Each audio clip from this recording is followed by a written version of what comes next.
저는 봉독해 주신 창세기 11장 1절부터 9절까지의 말씀을 가지고 바벨을 깨뜨리라 이 같은 제목으로 말씀의 은혜를 나누도록 하겠습니다. 여러분, 오늘 본문은요 다 알고 있는 내용이잖아요. 여러분 교회 다니시면서 많이 설교를 들으셨죠. 그런데 저는 이 본문이 살짝 무엇인가 되게 막연한 본문이었거든요. 그리고 어떤 느낌이었냐면 약간 동화책을 읽는 느낌? 그래서 어떤 교훈이나 세계관에 대해서 전달하려는 목적하에 무엇인가 조금 어떤 쉬운 단편적인 얘기를 교훈적으로 집어넣었다. 약간 이런 느낌으로 항시 다가오는 게 오늘 본문이었거든요. 여러분도 약간 그런 느낌이지 않습니까? 아닙니까? 오늘 저는 묵상을 하면서요. 오늘 1절부터 9절까지 묵상하면서 잘 이해가 되지 않는 구절이 있었거든요. 그 구절이 4절이었습니다. 여러분 4절 한번 보세요. 성읍과 탑을 건설하여 그 탑 꼭대기를 하늘에 닿게 하여 우리의 이름을 내고 온 지면에 흩어짐을 면하자. 여러분 제가 질문하겠습니다. 왜 사람들은 이렇게 생각했을까요? 왜 사람들은 흩어진다고 생각했을까요? 밑도 끝도 없지 않습니까? 음? 왜 흩어진다고 생각했을까요? 본문을 잘 보세요. 그들이 탑을 건설하고 탑을 꼭대기까지 쌓아야만이 자기네들은 흩어짐을 면할 수 있을 것이다. 이게 밑도 끝도 없이 나옵니다. 그죠? 혹시 의문을 안 가져보셨나요? 저는 이게 묵상하면서 아니 왜 이런 생각을 인간들이 했을까라는 의문을 품게 되었습니다. 이게 그래서 이제 해석이 잘 안 되어지는 거죠. 그래서 어떻게 생각했냐면 저는 9절에 보면 하나님께서 인간에게 언어를 혼잡하게 하십니다. 그들을 온 지면에서 흩으셨죠. 그래서 4절을 저는 하나님의 심판에 의한 결과를 설명하기 위해 결과론적으로 중간에 설명하고 있는 거다. 이렇게 이해해 보려고 했습니다. 또한 1절도 그렇습니다. 1절도 갑자기 온 땅의 언어가 하나요? 말이 하나였더라.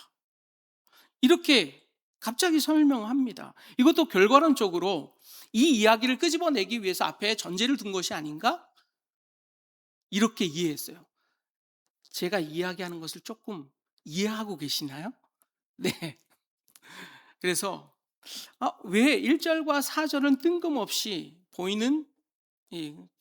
보이는 이런 제시와 주장을 하고 있는 것일까? 이렇게 의문을 품게 됐습니다.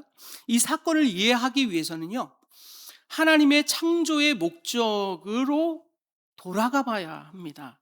여러분, 4절에 인간이 무엇을 두려워했고 무엇을 원했는지에 대해서 오늘 본문은 이야기하고 있습니다. 흩어짐을 면하자.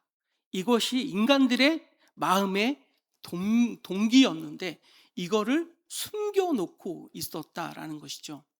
아담이 가졌던 욕심과 교만이 다시 이들에게 보이는 사건이었다라는 것입니다. 여러분 성경책 가지고 계시면 창세기 1장 28절 한번 펴보세요. 창세기 1장 28절.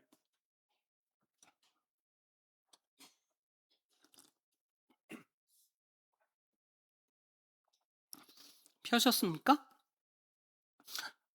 같이 읽어보도록 하죠. 하나님이 그들에게 복을 주시며 하나님이 그들에게 이르시되 생육하고 번성하여 땅에 충만하라.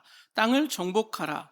바다의 물고기와 하늘의 새와 땅에 움직이는 모든 생물을 다스리라 하시니라. 이렇게 나와 있습니다. 우리가 주목해야 될 것이 어디냐면 생육하고 번성하여 땅에 충만하라. 여기 이 명령을, 하나님의 명령을 잘 보셔야 합니다. 이 대목을 이해해야 인간들이 왜 흩어짐을 면하자고 주장했는지에 대해서 알 수가 있습니다. 이것을 히브리 원어로는 명령의 단계로 이렇게 나와져 있습니다. 제가 자막을 준비했거든요. 자막을 한번 띄워봐 주시죠. 자, 생육하라. 이거는 히브리어로 파루인데 개체 수가 늘어나는 것을 말합니다. 하나님께서 복을 주셔서 인간들이 네, 많이 아이를 낳고 생산하기를 하나님은 원하셨어요. 그래서 생육하라 말씀하셨어요. 그리고 두 번째는 번성하라, 라브라는 단어를 쓰는데 공동체 규모가 커지는 것을 말합니다. 하나님이 복을 주시면서 인간들에게 생산하며 그 수가 늘어나는 것을 원하셨습니다. 그런데 또 하나 마지막으로 땅에 충만하라 이렇게 말했습니다. 밀루에트 하레츠, 공간적으로 퍼져나가는 것을 의미합니다. 그래서 하나님은 공간적으로 사람들이 많이 늘어나서 전 세계에 퍼지기를 원하셨습니다. 그런데 오늘 4절을 보시면 어떻게 인간들이 주장하고 있어요? 어떻게? 우리가 흩어짐을 면하자. 그러니까 마지막에는 땅에 충만하라. 사람들이 온 지면에 퍼져 거기에 충만하기를 원했는데 인간들이 어떻게 해요? 반대적으로 한 곳에 모여서 흩어짐을 면하자라고 주장하고 있다라는 사실입니다. 여러분, 하나님의 비전과 꿈은 하나님의 놀라우신 그 능력과 권세로 말미암아서 온 전 세계에서 퍼져나가서 땅을 다스리고 거기서 행복하기를 원하셨습니다. 그런데요, 인간들은 생각이 달랐다라는 것이죠. 그들이 어떻게 해요? 사람들이 흩어지면 우리들은 아무 힘이 없고 그리고 또한 그들은 행복하지 않을 것이다. 자기는 행복하지 않을 것이다 이렇게 생각했다라는 거예요. 그래서 흩어짐을 면하기 위해서 오히려 하나님의 계획과 반대로 모이기를 힘쓰자라고 했다라는 거예요. 그래서 그러면 어느 중심으로 모일까? 우리가 성이나 아니면 탑을 높이 쌓을 텐데 그 중심으로 우리가 여기서 하나가 되자라고 주장했다라는 것입니다. 여러분 창세기 10장에 가보면 노아의 자손들이 나옵니다. 그래서 지역별로 언어별로 민족별로 퍼져나가는 그런 장면을 보게 됩니다. 그래서 생육하고 번성하고 확산되어지는 것을 볼 수가 있습니다. 그런데 11장에 가서는 하나님이 복을 주셔서 그 뜻대로 퍼져나가다가 어떤 사건을 경험하게 돼요? 바벨탑 사건을 경험하게 됩니다. 하나님은 땅에 충만하고 지면에서 사람들이 퍼져서 거기서 행복을 누리기를 원하셨는데 그들은 그렇게 하지 않고 오히려 하나님의 말씀에 반대로 퍼져나가거나 아니면 지변에 크게 확대돼서 나가는 것이 아니라 지면에 오히려 모여서 자기네들끼리 행복하기를 원했다라는 것입니다. 여러분, 하나님의 비전하고 정반대로 가고 있습니다. 그것들이 인간들이 그렇게 생각한 까닭은 무엇일까요? 하나님의 이 말씀을 왜곡했다라는 것입니다. 여러분,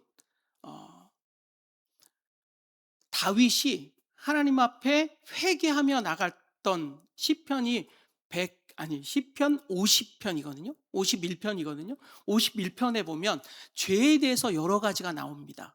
그래서 단계적으로 세 가지에 대해서 죄과와 죄목과 죄에 대해서 나오는데 이 중에 죄의 종류 중에 하나가 무엇이냐? 하나님의 말씀을 왜곡시키는 것이죠. 여러분, 아담이 선악을 알게 하는 나무의 실과를 따먹었을 때 뱀이 어떻게 했죠? 하나님의 말씀을 왜곡시켰습니다. 이와 같이 인간들이 하나님의 명령을 왜곡해서 받아들였다. 있다라는 것입니다. 우리가 흩어지면 우리는 우리의 인간의 무엇인가 행복을 누릴 수가 없어. 또한 인간대로 살 수가 없어. 이렇게 생각했다라는 것이죠. 그래서 저거는 위험한 생각이야.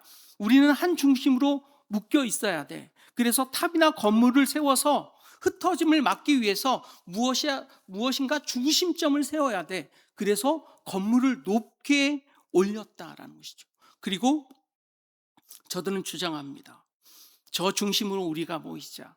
어디서 볼 수 있고 어디서나 흩어졌어도 저 탑을 보고 다시 모이면 돼. 그렇게 생각했다라는 것이죠. 그래서 인간들의 선택은 흩어지지 않는 것을 추구했습니다. 제가 우리 가족들과 시간이 날 때 저녁에 이제 큐티를 하거든요. 그래서 하루는 이제 창세기 11장 1절부터 9절의 말씀을 가지고 큐티를 나눴습니다. 제가 물었어요. 똑같이.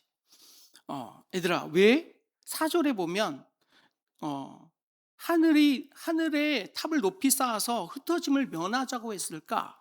이렇게 질문했어요. 왜 도시를 건설하고 탑을 쌓는 것이 흩어지는 거야? 이렇게 물었더니 둘째가 대답을 했어요. 아빠, 건물을 세우고 탑을 높이 세우면 그 당시에는 높은 건물이 없기 때문에 사람들이 그것을 보이고 찾아올 거 아니야. 모일 거 아니야. 그리고 그 도시를 형성할 거 아니야. 그러면서 계급과 많은 것들이 생기기 시작할 거 아니야. 사람들이 모이면 그렇게 얘기하더라고요. 여러분 어떻게 생각하세요? 일리 있지 않습니까? 네. 사람들이 모였어요. 사람들이 모였으면 어떻게 됐을까요? 거기에 계급이 생기기 시작하고 그 계급대로 무엇인가 이끌어가기 위해서 무엇인가 나쁜 짓을 행하고 힘으로써 제압하고 그런 것들이 형성되었다라는 것이죠. 그리고 자기의 이름을 높이기 위해서 많은 사람들을 통제하는 사회로 갔다라는 것입니다. 무엇인가 힘센 사람의 중심으로 양육강식의 사회들이 이루어지기 시작했다라는 것이죠. 그래서 사람을 모았습니다. 사람을 통제하기 시작했습니다. 근데 하나님은 그런 뜻이 아니었다라는 것이죠. 여러분, 그래서 고고학자들이 근동의 바벨탑의 근거를 찾기 시작했어요. 그래서 찾은 게 무엇이었냐면 지구라트라는 것을 찾았습니다. 여러분, 이 지구라트는요, 오직 메소포타미아 지역에만 있습니다. 계단식으로 되어 있고요. 맨 꼭대기에는 작은 신전이 놓여져 있습니다. 저거 사진 보이세요? 탑이 쌓여져 올라가죠. 계단식으로. 네. 그리고 제일 끝에는 봉우리 같은 것이 있는데 그것이 신전입니다. 고고학자들에 의하면요, 연구한 결과 종교적이고 권력의 상징물이라 이렇게 연구 결과를 발표했습니다. 그렇다면 지구라트의 기능은 무엇이었는지 우리가 살펴볼 필요가 있습니다. 지구라트를 알면요, 바벨탑의 기능이 무엇인지 뚜렷하게 알게 됩니다. 여러분, 아까 지구라트를 보셨지만 저런 것들을 어디서 또 본 적 있으시죠? 어디서 보셨어요? 피라밋이 비슷하지 않습니까? 그럼 피라밋하고 지구라트하고 같을까요? 여러분, 피라밋은요, 전 세계 대륙에 퍼져 있습니다. 피라밋이 이집트에만 있는 게 아니라 남미에도 있고요, 중국에도 있고요, 여러 군데에서 저 피라밋의 형태의 저런 양식의 건물을 볼 수가 있습니다. 그러면 지구아트하고 피라밋하고 무엇이 다를까요? 피라밋은 단지 뭐였어요? 무덤이었습니다. 근데 지구라트는 무엇이었을까요? 지구라트는 종교적이고 정치적으로 무엇인가 이용하기 위해서 만들었던 것입니다.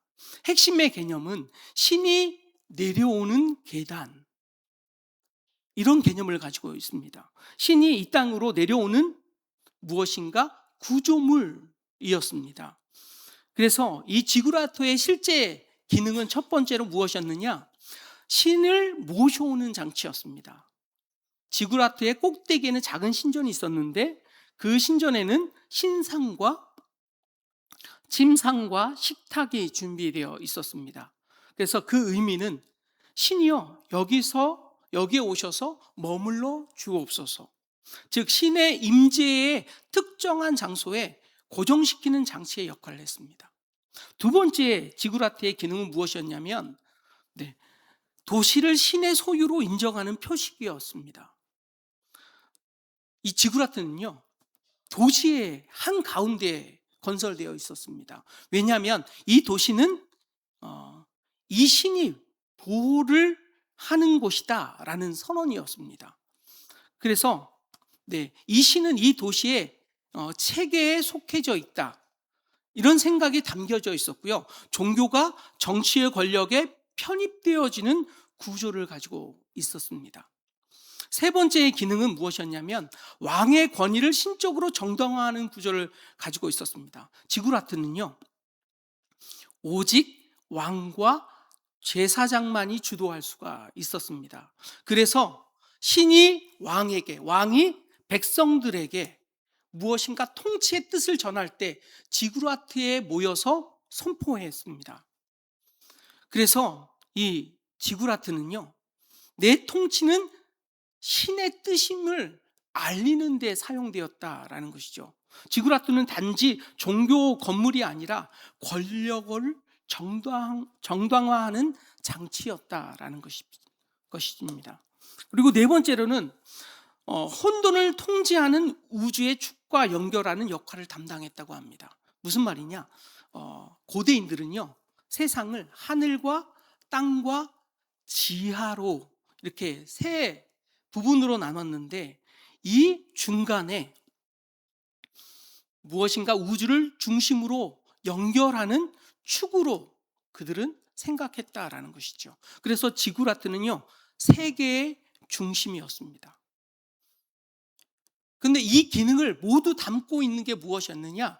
바벨탑이었습니다.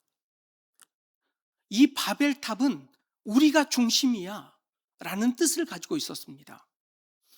이 탑의 의미는 우리가 세상의 중심이야, 이것들이 인간들의 마음이었다라는 것이죠. 신이 중심이 아닌 인간이 이 삶의 온전히 중심이 되어야 해. 이게 지구라트, 곧 바벨탑의 의미였다라는 것입니다.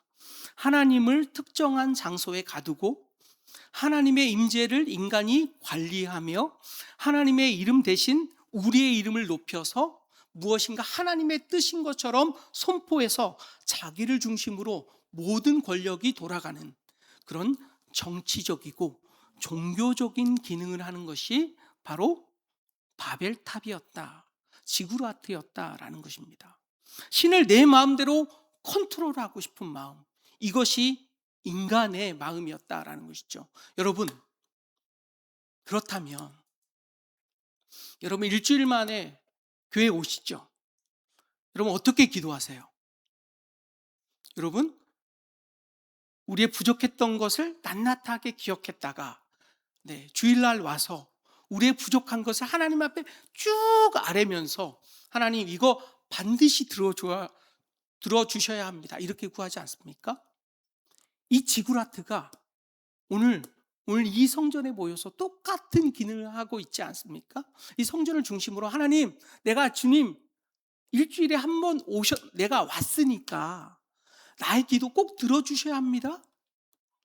이것 들어주시고요, 저것 들어주시고, 우리가 아이가 조금 아픕니다, 이것도 고쳐주셔야 합니다. 이런 식으로 무엇인가 하나님을 컨트롤하고 내 마음대로 나의 마음의 손을 아래고 하나님이 무엇인가 반드시 들어주셔야만이 다시 다음 주에 내가 또 와서 뵙겠습니다. 이렇게 하고 계시지 않으세요? 이것이 바벨탑의 기능하고 똑같았다라는 것이죠. 11장 1절부터 9절까지의 내용은 뭐예요?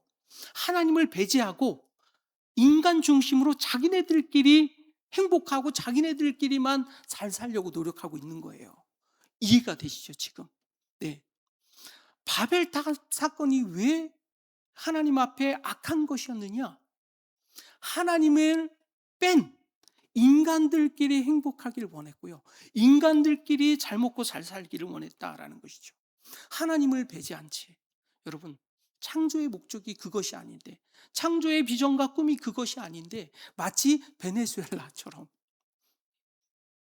자기네 나라의 자국의 모든 회사는 다 쫓아내고, 서방 언론도 다 쫓아내고, 네, 중국과 러시아와 특히 마약, 그 판매 조직이 어마어마하고요. 미국이 손을 댈 수밖에 없는, 미국으로 계속 빠져들어가기 시작했어요. 베네수엘라는. 그러자 트럼프가 손을 대기 시작한 거죠. 이게 비유가 너무 그런가요? 정치적인가요? 마치 그와 같았다라는 것입니다. 자기네들끼리 인간끼리 모여서 성을 짓고 자기네들끼리 행복하기를 위해서 하나님을 배제한 상태로 계속 치닫기 시작했다. 그것이 바벨탑 사건이었다라는 것이죠.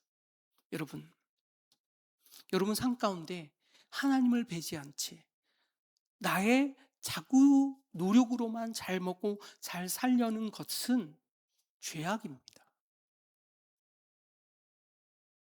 그들이 쌓았던 많은 탑들, 건물들, 그것은 하나님과 아무 상관이 없었습니다. 그것이 인간들이 추구하는 모습이었다라는 것이죠. 하나님을 배제한 채 스스로 살려는, 자립하려는 노력, 그것이 무엇이었어요? 아담이 가졌던 마음이었습니다. 아담이 선악을 알게 하는 나무를 실과를 따먹으면 하나님이 능력을 하나님과 같이 돼서 하나님의 통제 없이 내가 살아보려는 교만함과 욕심이 똑같이 바벨탑에도 작동했다라는 것입니다. 그래서 우리는 두 가지를 늘 경계해야 합니다. 무엇일까요? 하나님 없이 나의 욕심과 나의 교만으로 살려고 하는 것, 이것을 늘 우리는 경계해야 한다라는 사실입니다. 여러분, 오늘 주님 앞에 나와 예배하는 여러분, 그러나 하나님을 배제한 상태에서 하나님께 우리의 욕심만 구하는 것은 무엇이에요? 또 다른 바벨탑을 쌓는 사건이다라는 것이죠. 우리가 오늘 무엇을 해야 됩니까? 하나님을 초청해야 합니다. 그리고 내 마음에, 우리의 삶에, 우리의 가정 가운데, 우리의 직장과 삶 가운데 하나님을 초청해서 모셔드리고 같이 하나님과 더불어 동행해야 합니다. 오늘 우리는 성찬을 받는 성찬주입니다. 대속의 은혜는 하나님과 갈라졌던 사이를 회복시키는, 하나님과 연합되는 날입니다. 주님이 내 안에, 내가 주님 안에 연합되어지는 그날, 이것이 바로 성찬을 드리는 의미입니다. 아담이 죄로 인하여 죄 때문에 갈라졌던 하나님과의 관계가 예수님의 십자가의 보혈의 능력으로, 십자가의 능력으로 다시 한번 하나님 앞에 나갈 수 있는 것, 우리는 오늘 바벨탑 사건을 통해서 자꾸 내 마음의 욕심과 교만함으로 인하여 하나님과 멀어지는 나를 다시 회복시키는 그런 여러분이 되시기를 예수님의 이름으로 축원을 드립니다.